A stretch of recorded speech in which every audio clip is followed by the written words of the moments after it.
Is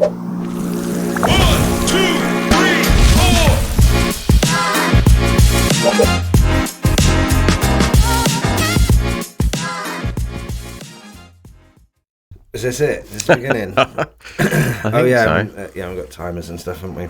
Yeah. I can even do the splash screen afterwards. Yeah. So I can do that and then the intro screen. So, right. The starting point. It's so cold. I know. Right. Welcome to the Exploding Paella podcast. With me, Joseph. And me, Shotty. You will find us on YouTube, Rumble, Spotify. Wherever you're listening, please do like, follow and subscribe.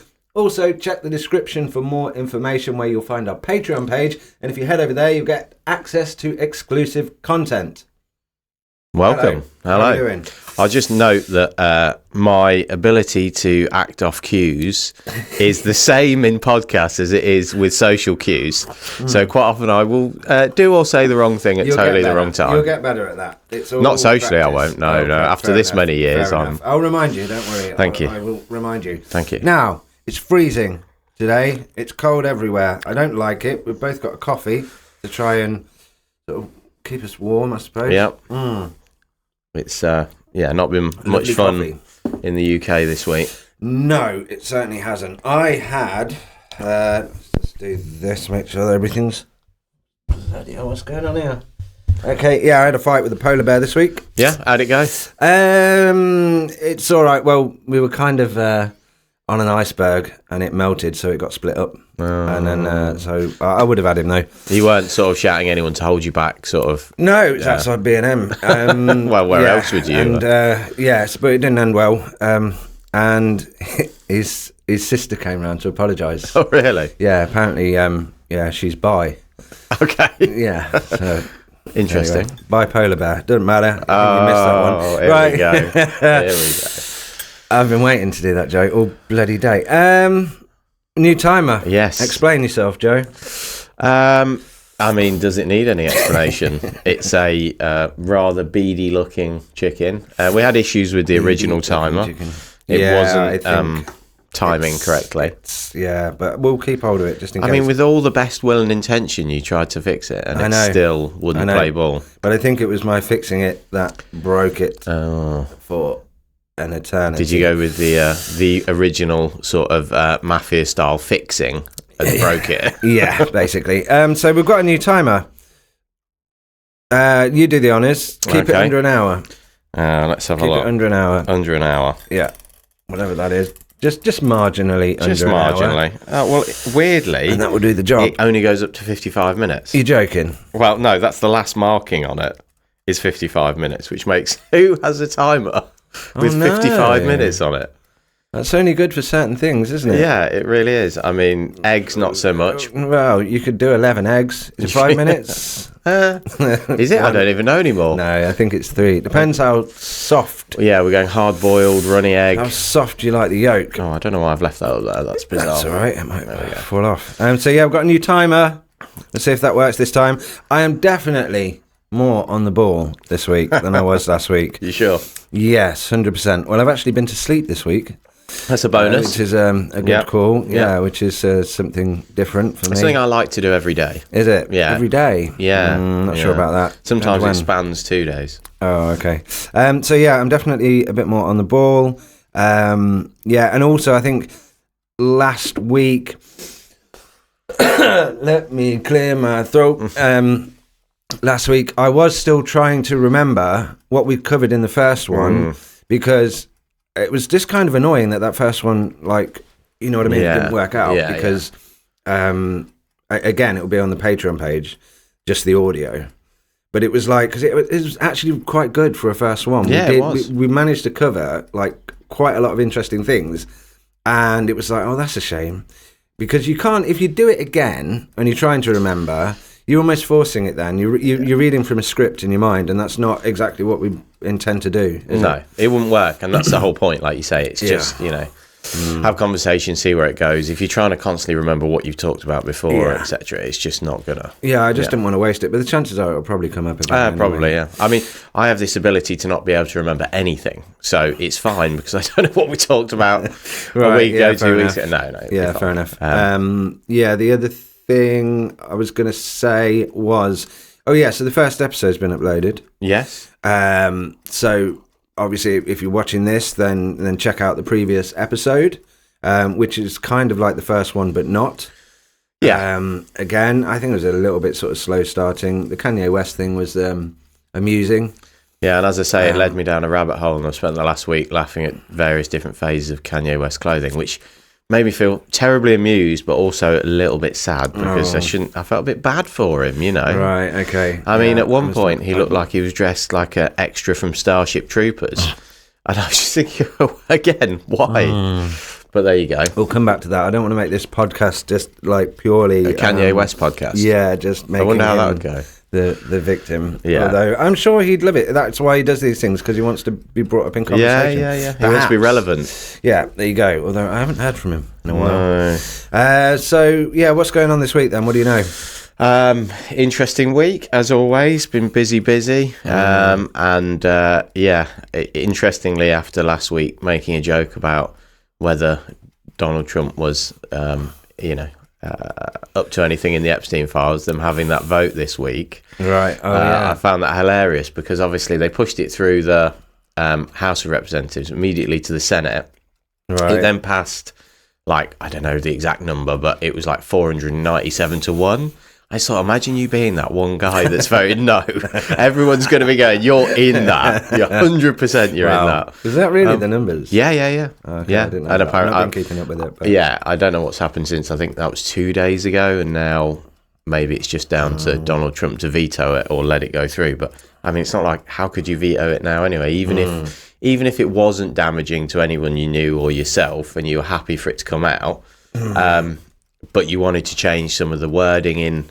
Because they always have these things, don't they, in the bills, it's not just we're going to release the Epstein files, it's going to be in this way, under this situation, etc., etc. Right. I found that interesting. Okay. Because he got loads of flack off one woman in particular who's a senator and who was also very much part of MAGA. And then she was going, why won't you, why are you against them releasing it and whatnot? So it all became this big thing. And then obviously had that vote, and now there's the one guy who sits on his own in KFC after the Senate. Oh dear. But yeah. Why? Yeah, because there's not really any other reasons why you would vote no, is there? I mean, like I say, it could be down to something stupid like, I don't like the wording in the bill. But you just, at that point, everyone's going to vote yes. Yeah. It's become this big polarising thing. And then you're just the one guy who's like, no. Maybe did they do like ballot papers? Maybe had it upside down. I think he used, back when Epstein was big, he was a travel advisor or something and probably booked many flights to... Anyway, yeah. So, I mean, that's just a horrible thing, and I really don't understand it. Actually, I was talking to a friend of mine the other day, and we were talking about rabbit holes and whether or not you enjoy going down them. Like, not just on that. I thought you were talking about actual rabbit holes for a minute. Maybe I am. Yeah, you don't know what I'm going to say unsure, next yet, do you? Yeah, that's just get the mud off me and whatever, because that's what I've been doing this morning. But, like whether you actually enjoy going down rabbit holes. Some people don't. But, like with some of this stuff, and I don't really want to make this podcast all about that kind of like dark side of show business and dark side of, these things that you hear about going on cultist stuff and whatever. Don't want to make it about that. And also, you've got to be really careful as to what you say. But on anything, so even like technological takeover, religion, whatever. That's a process of going down the rabbit hole and going, well, if that's the case, and that's been kind of proven or it's conclusive to some degree, then what does it mean about that? And then you look into that and you go further and then like connecting the dots. Like, some people don't want to do that, they don't want to know, but I actually enjoy that process. And sort of figuring out why things happen and what it's all about. And I just think that I'm not sure whether it is a rabbit hole that I want to, I would enjoy going down, because all these people going to this place and like supposedly, I don't know, man. But there's another what's going on? There's a flip side to it as well, though, because it's like P Diddy's parties, just to go back there again. Not that I've ever been to one before, but okay. Like a lot of people that didn't know what. Back there again. Yeah, I know. Yeah, still trying to wash off the baby oil. Oh dear.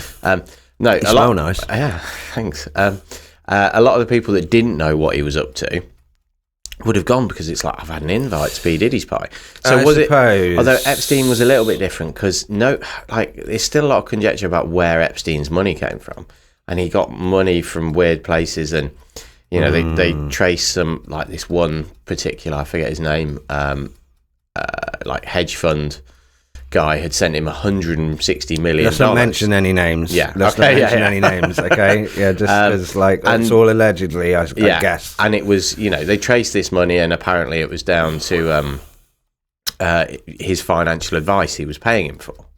I mean, that's a lot of money to pay for someone's financial advice. Not... How much? $160 million, sorry.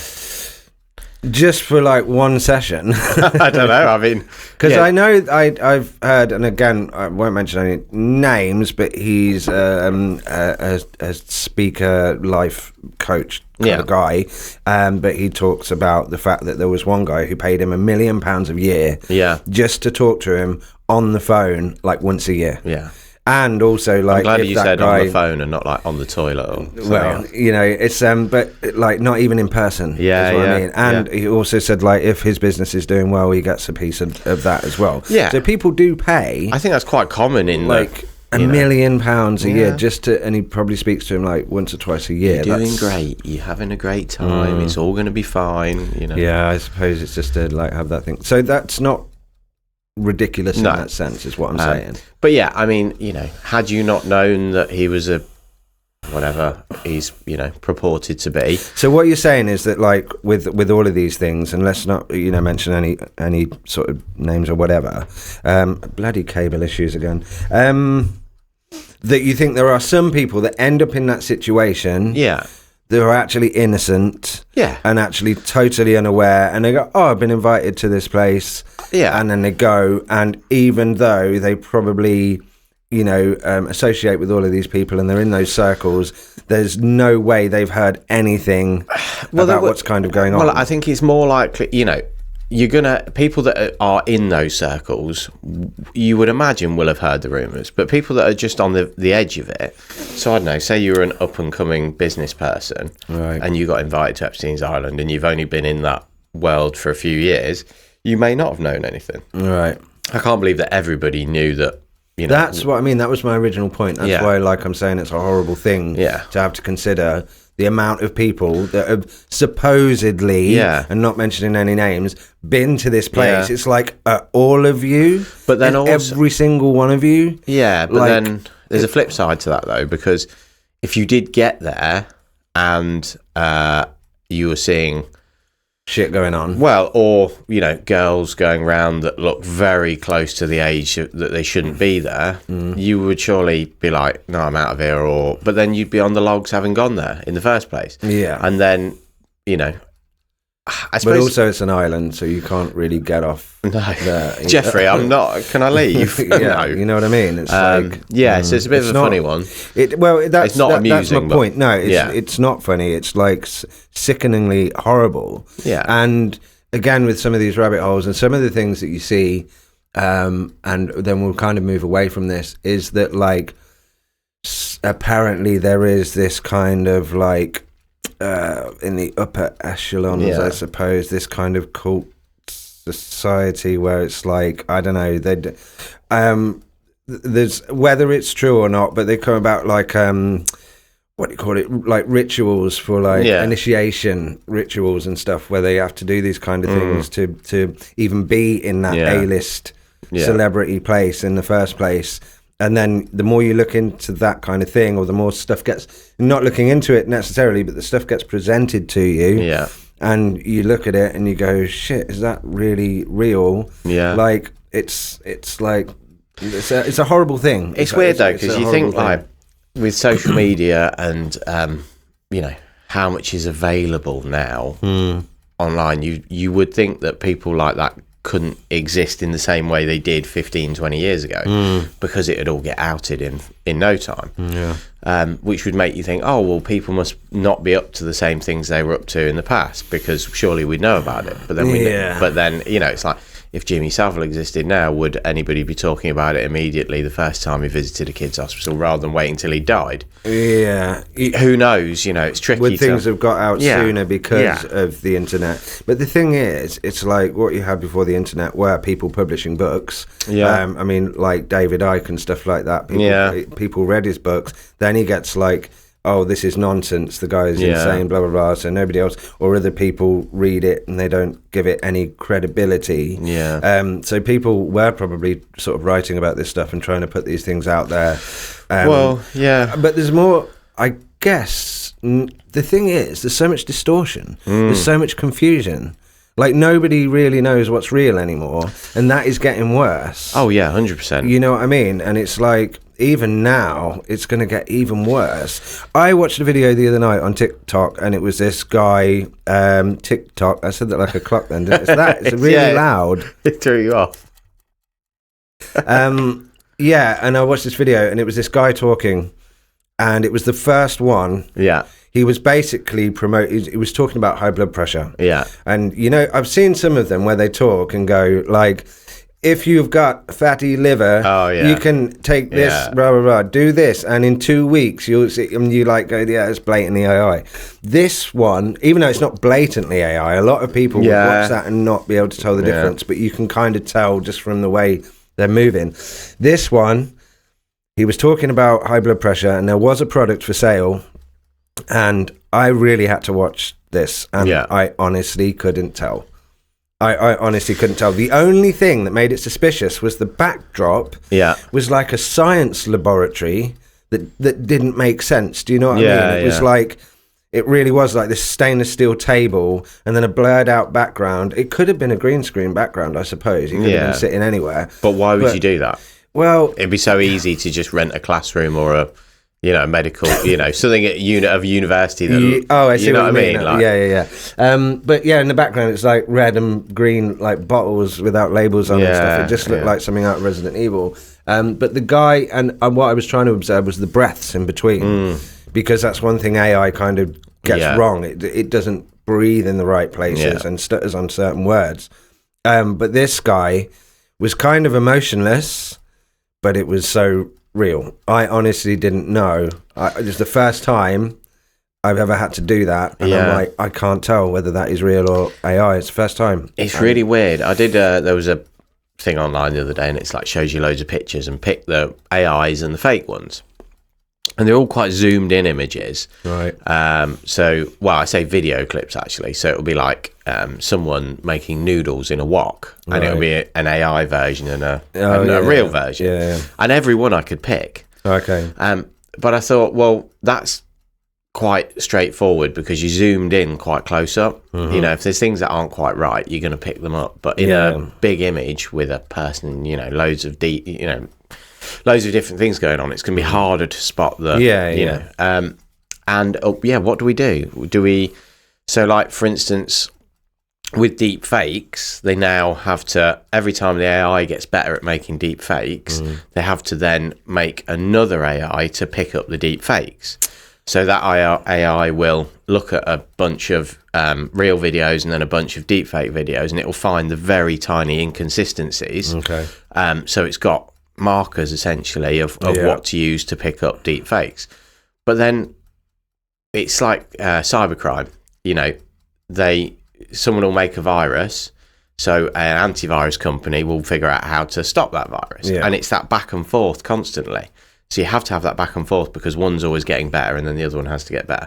But unfortunately, the one that's picking up the AI videos can only get better once the deep fake ones got better. Yeah. So you're always one step behind. Yeah. So then that becomes very difficult because you're always going to have some content out there that's not real, regardless of how good you get at spotting it. Yeah, and whether it would literally reach a point with current technology, a point of like infinity, maybe you could call it, where it's like it's actually incapable because that AI can't be better than that one. Yeah, I mean, it literally cannot tell the difference because they're both at the same level. I mean, I would hope that if you did create super intelligence and it was able to make indistinguishable deepfakes, that wouldn't be what you were using it for. However, if you wanted to destabilize a country and you wanted to put out, a fake video of that's what I mean, Donald Trump having a 17-course meal and at Epstein's Island, you could do that, which, well, I imagine it was very flamboyant and everything else, but overindulgent. 17-course meal is your idea of flamboyant. An overindulgence, I mean. Okay, I carry on. I know what you're saying. I really like food. So that's, that's also the thing, like, yes, it would make sense to do that, but then surely it's going to become like a limitation of where you want to use AI. Do you really want to be using that AI power to make stupid fake videos? But then I suppose if you're going to make a fortune because it becomes viral and everyone watches it on TikTok and you're going to make millions of dollars. Yeah, there's always going to be that financial incentive. But yeah, I think it might get to a point where it doesn't matter, where people really don't care whether they're watching an AI person, an AI generated avatar, or a real person. And if you can't tell the difference, then why would it matter from an entertainment perspective? Well, no, from entertainment that's fine, but it's news, and the fact that you could have fake news stories, especially so if you looked at the UK at the moment with this anti-immigration rhetoric that's going around because of asylum seekers and whatnot. If you were to publish lots of fake videos of asylum seekers doing things they really shouldn't be doing, then you could have riots in the streets. Yeah. So it is quite, if you're looking at a film, as long as you don't do anything distasteful, but if you just, I suspect in the future you'll have actors licensing their faces to be in AI movies. They've already done that. Have they? They did that with the latest, that Matrix follow-up thing. Did they? Yeah, it was at the beginning of the film. It's what's his name? Lawrence? No. Keanu? Yeah, sorry, yeah. And who plays Trinity? Sorry, I should know the names, but I'm not into like actors and stuff. But at the beginning, it's them two talking, but it wasn't actually them. It was AI generated. And they licensed and they'd agreed to it. I saw that somewhere in some interview or something. And I think that's a dangerous precedent, isn't it? Because you agree to that, and then it's like, well, that's then where. Although I just feel like there, as we've talked about before, like, so you look at music, and I think we might have covered this maybe in our first audio. But you listen to vinyl and you listen to CD, and there's a different depth to it. Even if you try to recreate the same on a CD, your brain is always going to know there's something that's different to the vinyl version if you've listened to it a number of times. And I think we're going to get better at that. I think the problem lies in the younger generation, which will lead me on to something else I want to talk about, because the younger generation is not going to, we're of the last generation where we didn't have mobile phones, we didn't have access to the internet, and then we got all of that as we were growing up. I mean, for me, first mobile phone was like 13 years old or something. So we've seen both, and I feel like we would be better equipped to try and to have a feeling of when something's not quite right. Yeah. Also, I think our generation might be slightly more inquiring to then look into whether what they're seeing is real or not. It's the younger generation that worries me. Yeah, well, that's what I mean. To them, it won't really matter. It from the entertainment point of view, of course. Yeah. But how do you put restrictions or like protocols in place to stop like an AI generated thing being on the news or becoming mainstream news? So I suppose we had a system, didn't we, years ago, where like if somebody had a photo, they could sell it to the newspaper, or if they had the paparazzi, video, and then they go and they sell it to the highest bidder or whatever. Yeah.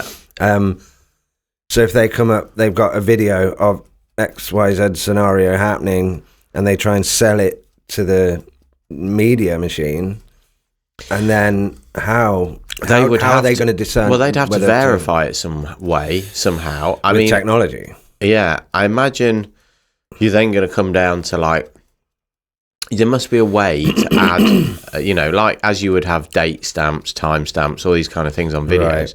to stamp them in some way to make them easier to spot that they're authentic. But then obviously AI is just going to replicate that. So yeah, it feels like a never-ending battle. That's what I mean. That's what I mean. I don't know how they're going to... I don't know if you saw that Australia are banning social media for under 16-year-olds, which I found interesting. Talking to my sister about that. Yeah. Is she under 16? Was she upset? Moving to Australia now. She's cancelled a flight. I'm not going. No. Screw that. Yeah, no, she was fine about it. Yeah, she was like, yeah, it's a good idea. Yeah. I was trying to sort of think of scenarios where maybe like a 14, 15-year-old might benefit from having access to social media, becoming an early content creator, that kind of freedom to maybe set up a Minecraft YouTube channel. Yeah. Like, there are certain scenarios where actually a teenager plus social media has a positive output. But is there? That's like, okay, I said there are, like, with conviction, but that's what I was trying that's what I was trying to work out. Yeah. Is that, but I overall, I think it's a good idea, yeah. Because I feel like content creators from a young age will end up being like childhood movie stars. When did it ever end well? It didn't. Yeah. And in your formative years, when you're growing, learning, figuring out how to act socially, how to, not in terms of what you're allowed to say and what you're not allowed to say, but just how to interact with people. And like we were saying before about having the art of conversation, all these things. Yeah. You become a content creator at 12. No, that's a bit young, but fair enough. Even 14. Yeah. They're still only banning it till they're 16. I just can't really see where there's any benefits. And, if you want to become a content creator, then, having several million people watching you, it just doesn't feel like it's... All right, there was one... there was a YouTube channel that was basically interviewing these young entrepreneurial kind of content creators. Yeah. And one of them was kind of that age, school age, you know what I mean? And he was doing like 2 Minecraft videos in the morning before he left for school. Yeah. And then he was coming back and then doing these Minecraft videos. They were kind of faceless channels. And he was basically a millionaire. He was still going to school. Yeah. But I guess that's like a rare... But even then, where's the positive there? He's a millionaire. That's the only positive. I suppose, but if he's got the right head on to manage it. But he's not... But imagine if, like, he did that... Yeah. And then could, I'm just making up scenarios here, and then he could, like, maybe go and get their family out of, like, poverty, or maybe they're in a war-torn country or something, and then he could... I think that would be a really, really low possibility, and it would be a much higher chance that he would miss out on his formative years of socialising and, the importance of what he should be doing as a child. Yeah, I would think so. I mean, again, I'm not a child psychologist. No. I think it's a good idea. I think if they bring it in there, it's quite likely that it will come into other countries. Yeah, I mean, the thing with Australia is they do tend to have this sort of very strong political will that if they go, right, this is what we want to do. Was it Australia, not New Zealand? I'm sure it was Australia, okay. Yeah. I could be wrong. It does happen frequently. I just play it off as if I'm not, but, Yeah.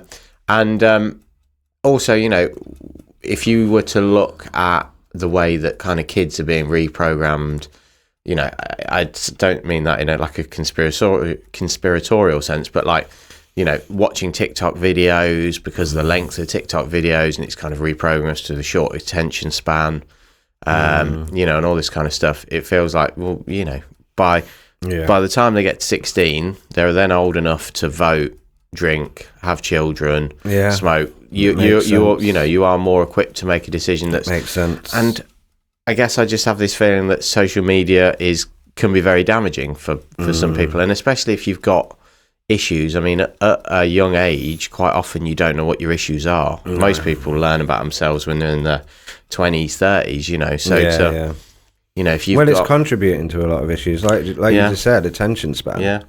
Because that's the whole point. It's like, you know, people try and grab you within the first 2 seconds. Yeah. Your viral hook, as they call it, needs to be within the first 3 seconds. Then mental. The content, and then whatever, and then the video ends. So it's like people are purposefully trying to get your attention in the, you know, in the first 3 seconds and keep you there. Yeah. As well. That's got to be kind of, it's got to have like long-lasting effects, especially at that age when you're like really kind of developing, I suppose. And if you imagine that, like, that is 90% of the content you watch. It is now. And you're expecting that dopamine fix every 2-3 seconds, get you hooked, whatever. Yeah. Then how do you interact in the rest of your life? Do you then, like, you know, sitting here, it's been 3 seconds, you're boring me, I'm off, you know? Yeah. Are you able to concentrate? I mean, obviously, I don't think it would affect every young person in the same way, but also that's a good point, because when you're getting likes on social media, it's a dopamine hit. Yeah, the gratification of however many people liked your video and this, that, and the other is spiking dopamine. It's a reward. Reward system. So, I mean, really, there should be other things that are spiking dopamine in younger people. Yeah. And if that's the case, we know what happens. Like, if you're constantly doing something that's spiking your dopamine, whether it be alcohol or whatever, that your dopamine they get burnt out. Yeah. You know, you overload on it, and then you have to produce more and more dopamine to feel that state of, you know, kind of happiness and euphoria and that. So perhaps it's a good thing in the sense that if younger people are using social media, like under the age of 16, by the time they get to 17, 18, 19, they're going to be depressed. Yeah. Because their dopamine's like all over the place. This is my concern. Not producing it much anymore. So so it's a good thing. And I mean, you look at, like, you know, generally, majority of the issues that we suffer with in mental health in our later years, 30s, 40s, what have you, are 40s are from things that happened at a younger age. Yeah. But, you know, is it? Yeah, so a lot of it's to do with stresses from when you're a child, teenage years, that kind of thing. A lot of it centres around people that have had traumatic experiences for one reason or another. Now, you could say that experience isn't particularly traumatic to you, but say you were a content creator and you had someone trolling you and, you know, saying all these horrendous things to you at 12 years old, that could then set up for the rest of your life. Yeah. Anxiety disorders, which lead to, you know, fight or flight, depression, you know, because obviously when you're in people start to suffer with, you know, from traumatic experiences, generally you get stuck in flight or fight. And then you end up, you know, exhausting your adrenals. People then develop chronic fatigue, you know, that depression or anxiety are a side effect of that. And, you know, when you're a kid and you're not able to easily rationalize that this is probably just some 30-year-old bloke who's just giving me grief for no reason because he finds it amusing. This could be so damaging. Yeah, 100%. There was something else I was just going to bring on to that, but it's kind of gone now. So, into the ether. That does happen, yeah. It'll come back to you later. Quite a few things. Yeah. But you were saying about, so like when people have problems in the later on in life, it's usually related to earlier, either. So, for example, if you had a particularly troubled childhood, I don't know, say you had an abusive parent or something, quite often that sows the seed for the mental health issues later on down the line. So you'll go through a really stressful period of time, which can be, you know, a traumatic event can happen, or it can even be, you know, losing somebody, you know, someone passing away, whatever that experience is. And then you develop, so obviously we have fight or flight. So we're designed to run away from stressful situations or fight in a stressful situation. Yeah. Well, obviously, if you have a traumatic experience, you can get stuck in fight or flight. So that your body is still reacting as if you're in that traumatic experience for months and months or years later. Gets stuck in that loop. Well, but do you think when that happens, the person reflects on that situation, or they just don't know why they feel like that? So what we have a tendency to do is to normalize. So if someone suffers a particular type, say they had an alcoholic parent, as they grow up, quite often they will normalize that and think that that was normal. They won't necessarily, so they won't attribute it. And then they can suffer with, various different things later on in life, anxiety, depression and whatnot, because of unchecked post-traumatic stress from their childhood. Right, okay. Which can then lead on to physical ailments as well. Because obviously when you're in fight or flight, it's the same stressful situation, your stomach restricts blood flow, and all these different things, chemical imbalances happen. And obviously that's designed to happen over a number of minutes or hours, not weeks and years. Right.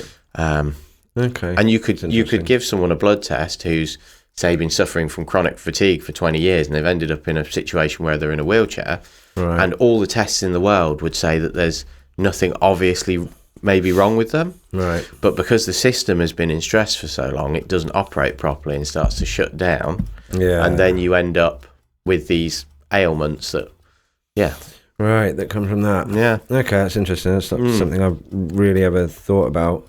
It is strange, isn't it? Like when you get to sort of like your 40s. Yeah. Yeah. I think because of everything you've learned, you reflect differently on the things that you did when you're younger. But I've always had this kind of thing that you can't change the past. No. So don't let it affect your future. Yeah, I mean, that's a nice idea. But the reality for most people is the things that do really affect your future are in your subconscious and not in your conscious. So as much as you can say, I don't care about what happened. It's not that I don't care. No, because you do care. That's the point, and that you're learning from it. But you make a conscious choice. You maybe try and drum into your subconscious that there's nothing I can do about that now. Yeah. And also turn that into gratitude and appreciation for who you have become. Yeah, and the fact that, if you'd have done it a different way, you may not have learned the things that you've learned and become the person that you are. So it's almost like essential that it happened that way. Yeah, I mean, that's, that is a positive thing to do. Yeah. And like cognitive behavioural therapy, so say someone's suffering with anxiety from issues in the past and they're trying to break the cycle of the anxiety. Obviously CBT tries to retrain your brain. Right. So if you're able to do it yourself, by doing what you're saying, being grateful for everything and acknowledging that things had happened, but sort of accepting them and letting them go. Yeah. It's a similar kind of thing. Right. And that probably does work for would work for some people quite well. Right. I guess it depends on the person. If you're, if you've got the mental ability to be able to do that yourself, but where a lot of people would then see issues if they've not been able to deal with themselves is dreams. People suffer with reoccurring dreams. Right, yeah, but that's like post-traumatic stress recurring kind of thing. Yeah, I mean, obviously the dream function is to process unprocessed emotions or feelings from what you've experienced. Yeah. And then, for example, I had a personal experience where when someone died, I kept having dreams about them that made me feel really guilty. And it was obvious afterwards, looking at them, that I had been feeling guilty, even though I couldn't have done anything to help them, but I wanted to do something, which is why I felt guilty that I couldn't. I couldn't help them. And I had to acknowledge that. Yeah. And then it was fine, and the dreams went, and I never had them again. Wow. So that's the thing. It's like if you're aware enough to be able to alter your subconscious with your conscious. Yeah. But are most people that aware? I suppose possibly not. I honestly don't know. I can only sort of speak for myself. But a lot of the things that I've done and practiced, I've listened to other people who do know about this stuff. I mean, Jordan Peterson is one person I've listened to, extensively. Tony Robbins, that kind of thing. And the way Tony Robbins talks about your blueprint, and that is like deeply embedded into you, and it's very difficult to. It's like learning a musical instrument. Changing your own blueprint is like learning. You try and do it one day, and you want to play a song on the piano. You're not going to be able to do it, and it's clunky, and you get the wrong notes. But if you keep doing that every day, by the end of the year, you'll be able to play the song without even looking at music, and you won't hesitate. You can just play the song on the piano. It's exactly the same with undoing your blueprint, is by practicing these certain techniques every single day. Yeah. And some techniques, because people learn musical instruments different ways. Some are self-taught, some do it by ear, some have to read the music. But doing these practices every day, I know that like one of them was, going to bed and thinking of the best thing that happened that day. Yeah, yeah. No matter how small, and writing it down and just focusing on that, before you go to sleep, and those kind of different practices, and also making a point of having more appreciation and expectation and that kind of thing. But it's a practice, and I think with the sort of letting go of the past thing, but it was all about like the word regret for me, and I was like, what is that? Because it's something that you choose to have. So it's like I don't know, you either carry it or you don't.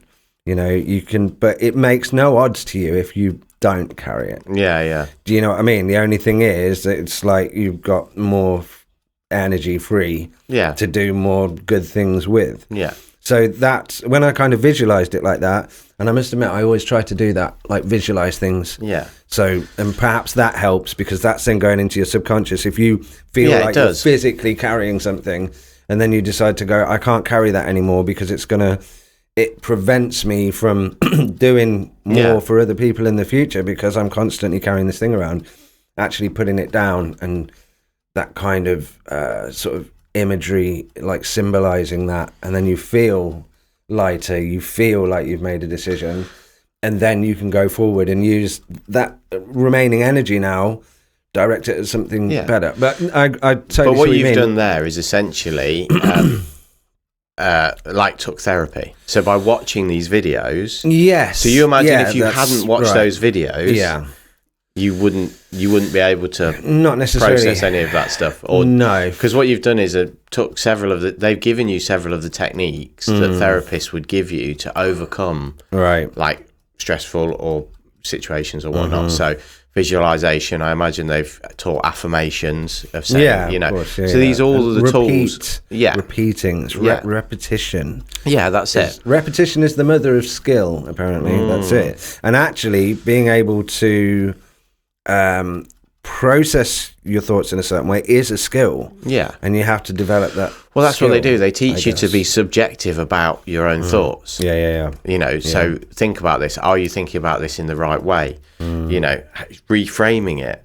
And that's the thing that most, unless you've watched a lot of these type of videos or had some kind of therapy, you've been guided down that route. People wouldn't naturally just do that, I suppose. Yeah. So I think that's the thing. The resources are out there now. Oh yeah. But I suppose you've got to know where to look. If you'd never heard of Tony Robbins or you'd never heard of whoever else, it's like where you probably find a lot of crap. I think also online. It depends. You'd probably find stuff that would make it worse. Definitely. Like people talking about depression from the wrong angle. And it depends also why you're depressed, because so you've got a group of people that would suffer with it because of traumatic experiences, but then you've also got another group of people that might suffer with it because of a neurodivergence, right? And that's a totally different thing. Yeah. So just giving them the tools that work for you most likely wouldn't work for them, for somebody else. So then it becomes a lot harder for them to find that information. Yeah. But this is the thing, I think,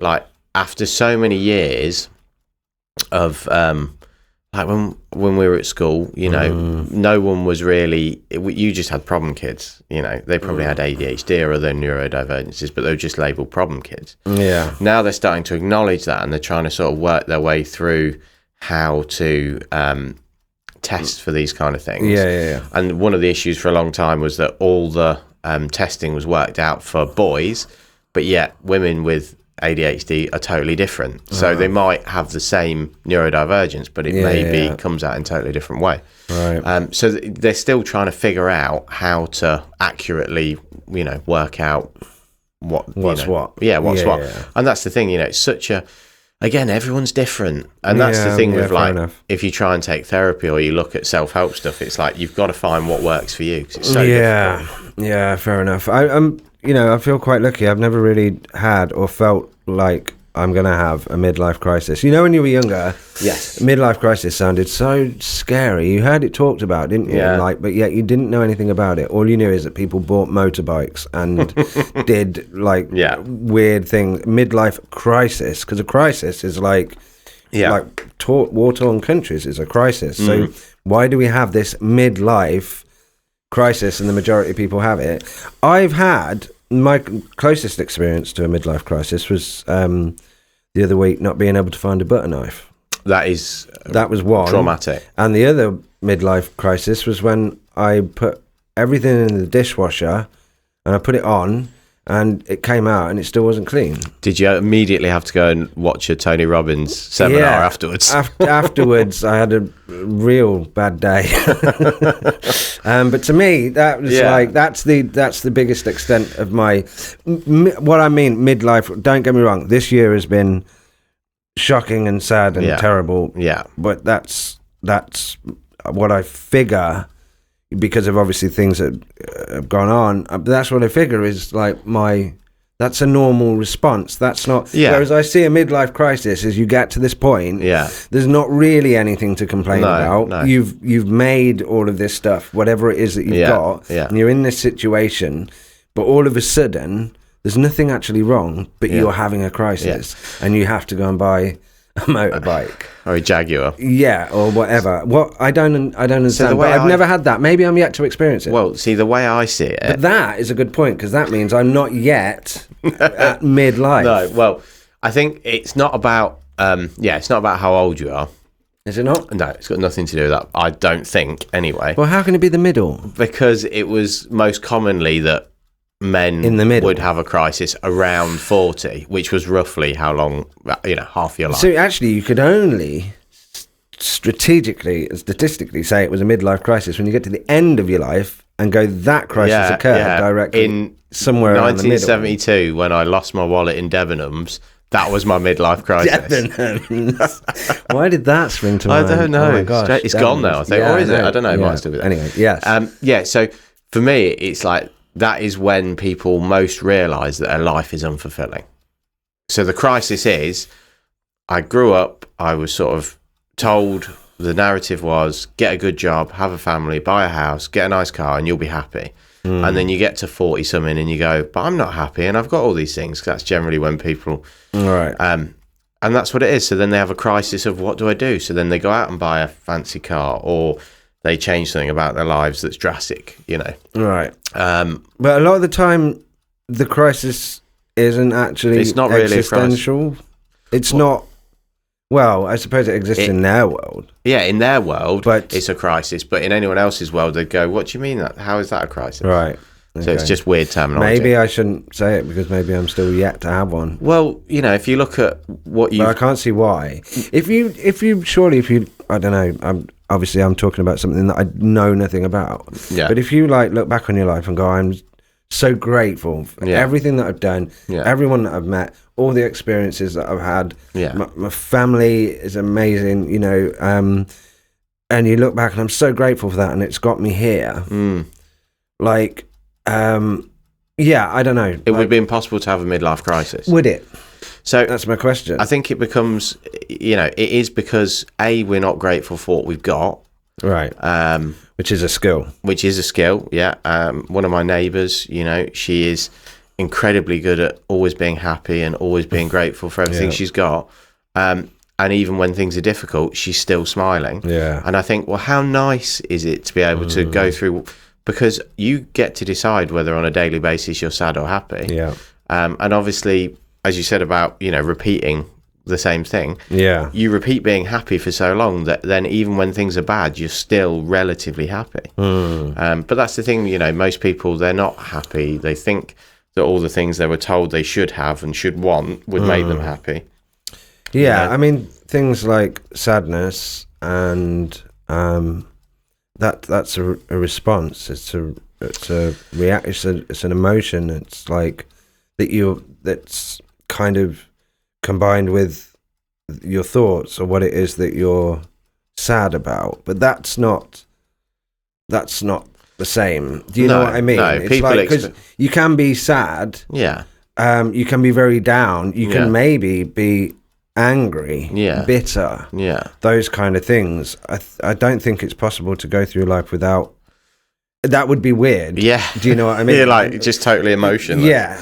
Which there are some people out there like that. That yeah. happens after they maybe certain. The most amazing thing was that woman who at 70-something years old I think she had a hip transplant. Right. And the doctors tried to prescribe her painkillers afterwards. And she was like, I don't need them. I've got no pain. And they were like, what do you mean you've got no pain? Right. And they figured out when they're looking back at her medical records, she'd never suffered with pain. Wow. She had the inability to feel pain. She didn't know. She never took a paracetamol. She never had a headache. What?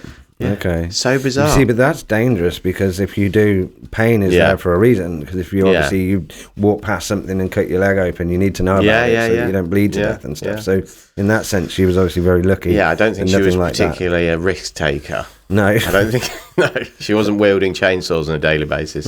She needed a hip replacement though. Well, so maybe. She must have been slightly mobile. Very walking. Actually, maybe that's why, because she wasn't mobile enough. Yeah. It seized up. Yeah. Yeah, it could be anything. Or maybe she had, like, I don't know, she needed more glucosamine. It's possible. Yeah, but then she wouldn't take that because she wasn't in pain. No, so she wouldn't Well, know. how did she know she needed a hip replacement? Well, that is a very good question. Maybe she started walking that story. like lopsided. I'm sorry to say, I'm not having this story again, anymore. you know. It's a dream you had, isn't it? It might It be. makes sense to you. It might be. No, because you wouldn't say, oh, yeah, I've got a really bad hip. I've got problems with my hip. It just you know what I mean? Collapse. Lopsided, or you can't move your leg properly. Sorry, I'm not laughing at her. She didn't, see this, but maybe I don't know. That's curious. That's like curious. a chicken I'll look and egg into situation. that. I will look into that. Yeah, please find out. I'm curious. I'll find out more. She's had no pain whatsoever all her life, but she went in for an operation. I'll have a new hip, please. Yeah, I mean, maybe she just ordered one from Debenhams. Yeah, from Debenhams. Right. Okay. Maybe that does happen. But yeah, it's weird how there's like things like you're saying that are common throughout people. So like with the midlife crisis, right? Yeah. And then you've got other. Still sounds scary when you say. Yeah, I know. Yeah, I don't want a crisis. No. I think I had one in my 20s, so I've got that out of the way. Oh, okay. Yeah, I'm only going to live to 50. That's not mid. That's first third. Well, not if I live to 50. Oh, don't say that. Then that was probably accurate. Don't say that. That's horrible. But like, that's not funny.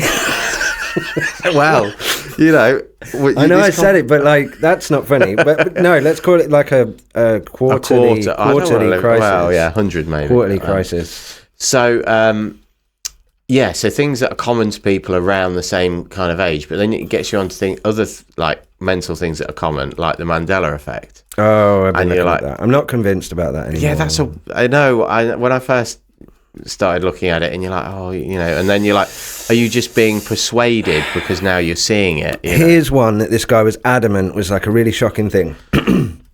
And it was to do with Jaws from James Bond. Got the big metal teeth. Yeah. And then at the end, he pushes this thing up and rescues this girl. Yeah. This kind of like dainty young woman with these pigtails, and he smiles at her and his big teeth are showing. Yeah. And then the joke is she smiles back, but she's got braces. Oh, okay. She's got massive braces. Yeah. And I remember that clearly because that was the comedic value of that whole sketch. scene. Yeah, skit, yeah. Because she smiles back and she's got a similar kind of metal smile. And then this guy was playing it and saying, we all remember this, the whole point of the sketch. And he played it and she smiles, but there's no braces.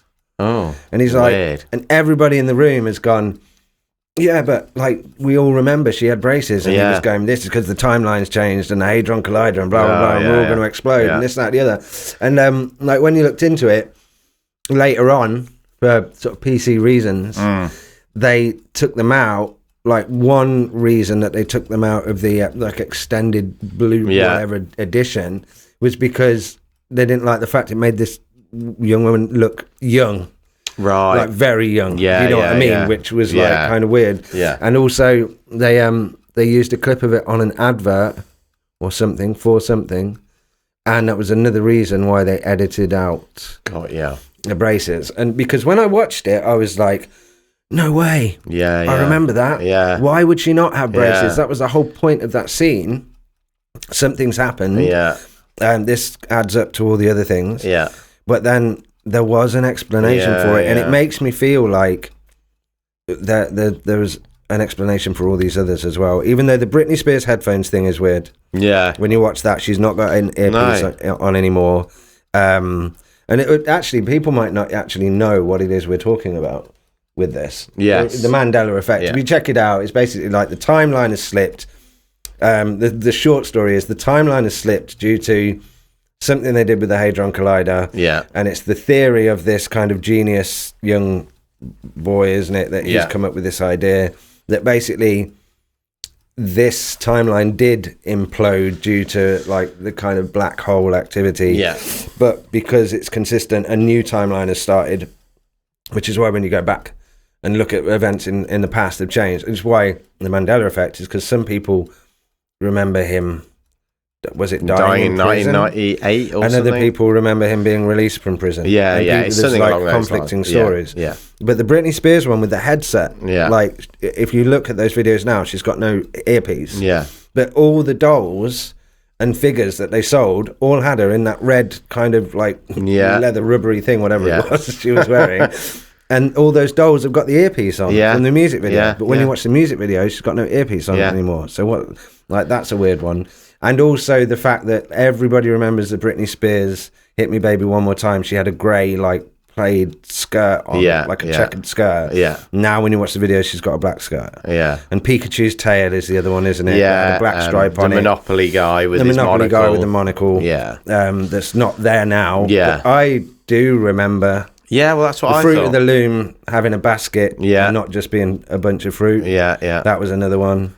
So I don't know what's going on with that, but this Jaws one was like, that makes sense. But this guy was fanatical about the fact that this has changed. The timeline slipped because she's not wearing braces. Yeah. And he was doing like a talk to a room full of people, and I thought, well, if you were going to go to that lengths, surely you would have looked at this and researched. Definitely. Why there might be a difference. It feels like of all the things that you would, make it's quite far-fetched, isn't it? You know, the fact that CERN's managed to somehow change the, timeline Is and it all these kinds though? Because they basically said they were in search of dark matter. Yes. And recreating the universe on a tiny scale. Okay, by forcing particles to smash into each other, the amount of energy released would basically be like a small universe that they could then study to find, like things like the Higgs boson, is that Higgs one? boson. Higgs boson, sorry, and then like dark matter and all this kind of other stuff that they wanted to research. And I said, if you create a small universe, a black hole has so much like anti-gravity in it or something. I don't know. I'm not saying I know the correct terms, but basically, if you create a black hole, that black hole could be capable of swallowing the entire known universe. Nothing can escape from it. Into a black hole. So you don't want to go around creating black holes even inside a machine. No. And then they think that they did create a black hole, but it does tie into string theory, which in physics is that for every dimension there's like 11 others. Exactly. That are happening simultaneously. Yeah. But I see that as like, and I could be very wrong because obviously I don't understand it fully to detail, not from a physicist's perspective. But when you look at radio waves and you see them on, like a screen using SDR sharp or something, you can see the harmonics. Yeah. When you key up on a radio, you get your main frequency and then there's all these harmonics going off. Which are similar but not the same. Yeah, they're similar but not the same. Yeah. They're in a slightly different spectrum. Yeah. The same with light. So whatever this existence is, atonomically, is that the right word?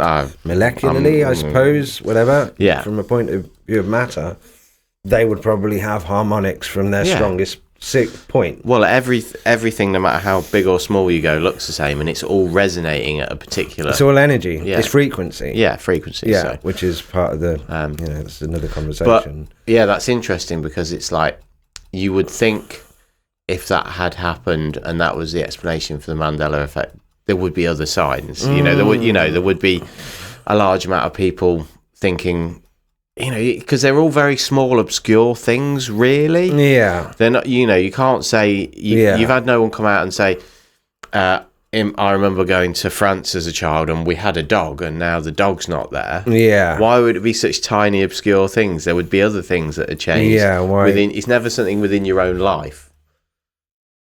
It's always something just far enough away that you can't be sure. But is it things that you don't have an emotional connection to? Because in one of the conversations that I was having with ChatGPT the other night, as I said, in that very deep conversation, and it was talking about emotional entanglement. Yeah. And that's why sometimes you have dreams about other people, and the predictions that you sometimes make that this is going off on like a completely different thing, but that sort of consciousness, what do they call it? Oh, I've got to think of the word.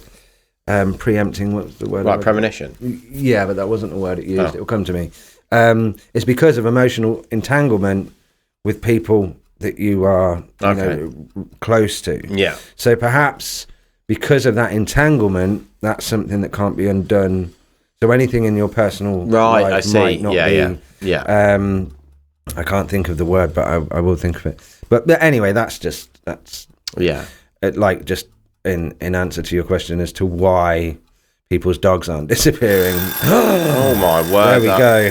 That works. Yeah, that one works. That made me jump. Right. So we know it's still going. What's it counting down to now? Oh no! Have you broken the chicken already on the first outing? It really is still going. Where is it going? Why is it still? It's gone past zero. Perhaps it's stuck in a Mandela time loop. It's in a different dimension where there's only 55 minutes in an hour. You said that eye looked weird. It looked suspicious. I was suspicious of the timer from day one. Okay, so it's now going into a negative time loop. No, I think it stopped. Are we travelling back in time? Ooh, that was scary. Well, it's kept us on track. That's an hour. Yeah. That's an hour. It soon flies by. But yeah, bringing it to a close, I think that Mandela effect. Let's try. I tell you what, for next episode, let's bring up. Yeah. There's a long list online. Yeah. Of like things that people have spotted. Yeah. We'll have it in front of us, and we'll go through and we'll see what we can remember and what the actual one is. Just one thing I'd add to that, and obviously, I say obviously, not necessarily obviously, but with vision, a large percentage of what you see is not what you're actually seeing. It's made up by your brain, your peripheral and whatnot. Yeah. So I wonder whether these are just particular examples of things.